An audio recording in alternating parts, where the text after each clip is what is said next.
ஆசிய கோப்பையுடைய 2025 தொடருக்கான இந்திய அணியை அறிவிச்சிட்டாங்க.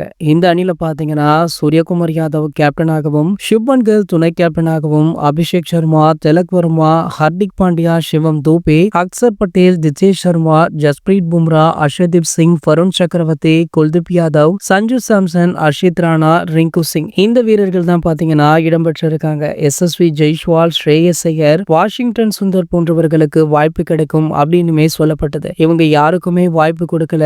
ரிங்கு சிங்க கடைசி வீரராக சேர்த்திருக்காங்க. ஆச்சரியப்படும் வகையில பாத்தீங்கன்னா இந்திய அணியில ஒரே ஒரு சுழற்பந்து வச்சு ஆல்ரவுண்டர் தான் இடம்பெற்றிருக்காரு. கூடவே 2 ஸ்பின்னர்கள் வருண் சக்கரவர்த்தி, குல்தீப் யாதவ் ஆகியோர் மட்டுமே இருப்பதால இவங்க 3 பேருமே பிளேயிங் லெவல்ல இடம்பெற அதிக வாய்ப்பு இருப்பதாக சொல்லப்படுது. விக்கெட் கீப்பர்கள் இடங்கள்ல ஜிதேஷ் சர்மா மற்றும் சஞ்சு சாம்சன் ஆகியோருடைய பெயர்கள் இருக்கு. இதுல ஜிதேஷுடைய பெயர் 8வது இடத்திலும், சஞ்சு சாம்சனுடைய பெயர் 13வது இடத்திலுமே இருக்கு. இதன் மூலம் பிளேயிங் லெவல் அணில ஜிதேஷ் தான் இருப்பார் அப்படின்னுமே கருதப்படுது. மேலும் ஓபனர்கள் இடங்கள்ல சுப்மன் கில், அபிஷேக் சர்மா ஆகியோர் களமிறங்குறாங்க. திலக் வர்மா, சூரியகுமார் யாதவ் ஆகியோர் அடுத்தடுத்த இடங்களிலுமே விளையாடுறாங்க. வேகப்பந்து வச்ச ஆல்ரவுண்டர் இடத்துல ஹர்திக் பாண்டியா, சிவம் துபே ஆகியோருமே இருக்காங்க. இதுல ஹர்திக் பாண்டியாவுக்கு தான் பிளேயிங் லெவல்ல இடம் கிடைக்கும் அப்படின்னுமே கருதப்படுது. சோ இந்த 11 அணி தான் பாத்தீங்கன்னா ஆசிய கோப்பையில இடம்பெற இருக்காங்க.